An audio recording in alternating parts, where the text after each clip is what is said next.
சாந்தி பருவத்திலும் அதைத் தொடர்ந்து அனுசாசன பருவத்திலும் பீஷ்மர் வாயிலாக பல நீதிகளும் தர்மங்களும் எடுத்துரைக்கப்படுகின்றன.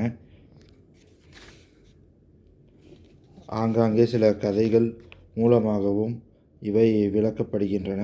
இந்த கட்டத்தில் பீஷ்மர் செய்த ராஜதர்மம் விரிவுரை தொடர்ந்து வருகிறது. யுத்த முறை, யுத்த நீதிகள், பகைவரை வெல்ல கையாளப்படக்கூடிய உபாயங்கள்,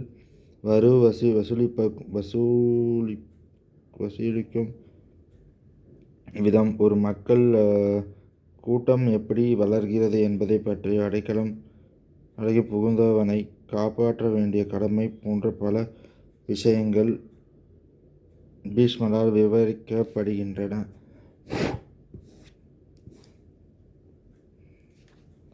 இதைத் தொடர்ந்து 4 வர்ணங்களின் தர்மங்கள், அடக்கத்தின் சிறப்பு, தவத்தின் மேன்மை, தற்கொலையால் வரக்கூடிய தீமை, ஒருவன் செய்த வினை அவனை நிச்சயம் சென்று அடையும் என்ற உண்மை போன்ற பல விஷயங்களும் பீஷ்மரால் விரிவாக கூறப்படுகின்றன.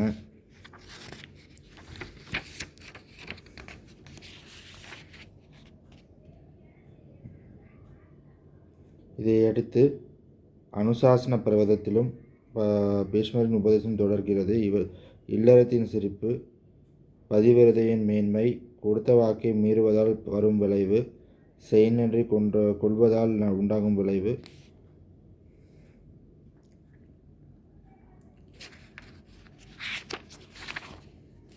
தர்மபுத்திரர், பகைவர்களால் ஆபத்தை எதிர்நோக்கும் அரசன் எம்மாதிரி செயல்பட்டால் அதை தவிர்க்க முடியும், பலம் குன்றிய ஒருவன் தன்னை விட பலவான்களால் அழிக்கப்படாமல் இருக்க அவன் எவ்விதம் நடந்து கொள்ள வேண்டும், எவனிடம் எப்போது சமாதானம் செய்து கொள்ள வேண்டும், நட்பு நிலையை அடைந்துள்ள பகைவரிடத்தில் எவ்வாறு நடந்து கொள்ள வேண்டும், இதையெல்லாம் எனக்கு விளக்குங்கள் என்று கேட்டுக்கொண்டார்.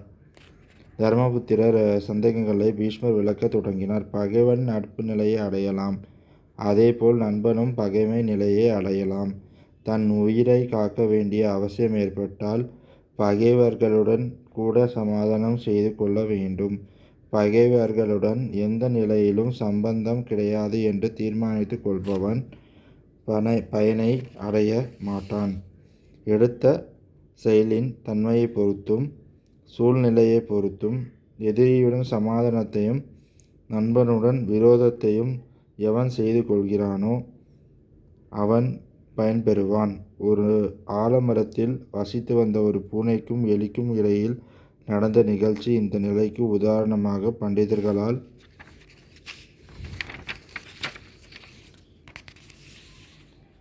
சுட்டி காட்டப்படுகிறது. அதை உனக்கு விவரிக்கின்றேன். இப்படி தன்னால் குறிப்பிடப்பட்ட எலி பூனை நிகழ்ச்சியை பீஷ்மர் கூறத் தொடங்கினார். ஒரு காட்டில் ஒரு ஆலமரம் இருந்தது. பலிதம் என்ற ஒரு எலி அந்த ஆலமரத்தின் அடியில் ஒரு வளைவை தோண்டி அதில் வசித்து வந்தது. அதே ஆலமரத்தின் ஒரு கிளையில் லோமசம் என்ற பூனையும் வசித்து கொண்டிருந்தது. ஒரு நாள் இரவு ஒரு வேடன் மிருகங்களை பிடிக்கக்கூடிய பல மிருகங்களின் நரம்புகளை கயிர்களாக பயன்படுத்தி பிணைக்கப்பட்ட ஒரு பலமுள்ள வலையை அந்த ஆலமரத்தடியில் விரித்தான். அந்த வலையில் இரவில் சிக்குகின்ற மிருகங்களை பொழுது விடிந்ததும் எதிர்த்து செல்வது அவனுடன் நோக்கும். ஆலமரத்தின் மேல் இருந்த பூனை கீழே இறங்கி வந்தபோது அந்த வலையில் சிக்கிவிட்டது. இதை பார்த்த எலி தனக்கு விரோதியான பூனை வலையில் சிக்கி விட்டதால் இஷ்டம் போல் சுற்றி திரிய தனக்கு இதுதான் சரியான தருணம் என்று கருதி வலையை விட்டு வெளியே வந்து அங்கும் இங்கும் ஓட ஆரம்பித்தது. அப்போது அருகில் ஒரு பொந்தில் இருந்த ஹரிகம் என்ற கிரி வெளியே வர ஆயத்தமாவதை எலி பார்த்தது.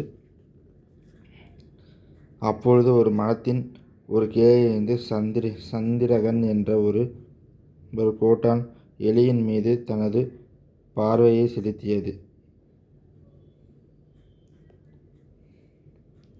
ஒரு புறம் தன்னை விழுங்கி பார்க்கும் கீரி பிள்ளை, மற்றொரு புறம் தன் மீது பாய நினைக்கும் கோட்டான் ஆகிய இரண்டையும் பார்த்த எலிக்கு பெரும் பயம் உண்டாகியது.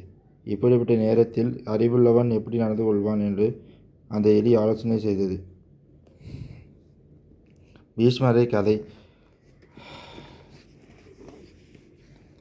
பீஷ்மர் கதையை தொடர்ந்தார். எலி தன்னுடைய நிலையை சுற்றி சற்று சிந்தித்தது. கீரியும் கோட்டானும் மட்டுமல்ல, வலையில் இருந்து விடுபட்டால் பூனையும் என்னை கொன்றுவிடவே முயற்சிக்கும். தன் மூச்சு முழுமையாக அடங்கி போகிற வரையில் உயிரை காப்பாற்றிக் கொள்ள முனைபவனே விவேகி. அறிவுள்ளவன் பெரும் ஆபத்தை அடைந்தாலும் அழிந்து விடமாட்டான். இப்பொழுது எனக்கு உதவி தேவை. இந்த நேரத்தில் எனக்கு உதவி செய்யக்கூடியது இந்த பூனை மட்டுமே. எனக்கு பகைவனான இந்த பூனை இப்பொழுது ஆபத்தில் சிக்கி இருக்கிறது. 3 பகைவர்களையும் எதிர்த்து போராடி உயிர் பிழைக்க என்னால் முடியாது. ஆகையால் என்னுடைய உயிரை காப்பாற்றி கொள்வதற்காக என்னுடைய பகைவனாகிய பூனையிடமே நட்பு பூணுவதை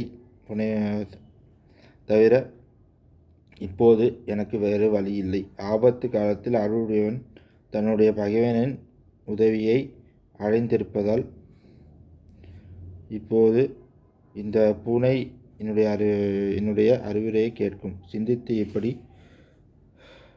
ஒரு தீர்மானத்துக்கு வந்த எலி வலையில் சிக்கி இருக்கும் பூனையை நோக்கி பேசிற்று. நீ உயிரோடு இருப்பதை நான் விரும்புகின்றேன். உன்னை ஆபத்திலிருந்து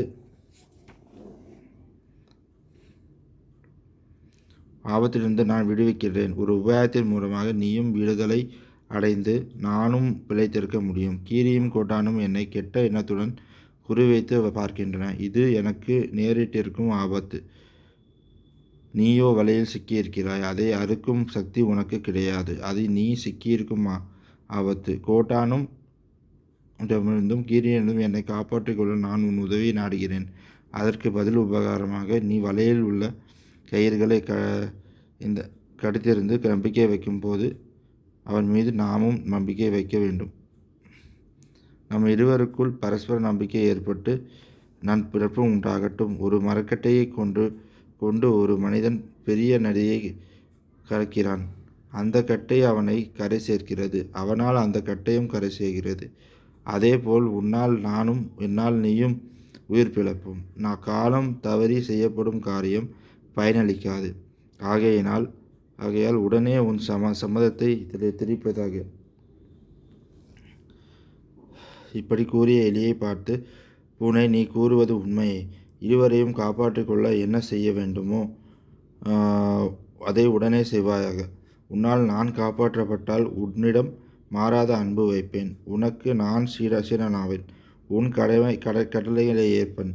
ஆகையால் செய்ய வேண்டியதை தாமதிக்காமல் செய் என்று கூறியது. பூனைக்கு எலி பதில் கூறியது. கீரிடம் கோட்டானிடம் கபைத்துக் கொள்வதற்காக நான் இந்த வழியில் புகுந்து உன் அருகில் வந்து உன் படுத்துக் கொள்வேன். நீ என்னை கொன்றுவிடக்கூடாது. கீரியும் கோட்டானும் உன்னை நெருங்காது. ஆகையால் உன்னிடம் அடைக்கலம் பெற்ற நான் தப்பிப்பேன். இதற்கு பதில் உபகாரமாக இந்த வழியை அறுத்தெறிந்து நான் உன்னை விடுவிப்பேன். அதில் உனக்கு சந்தேகம் வேண்டாம்.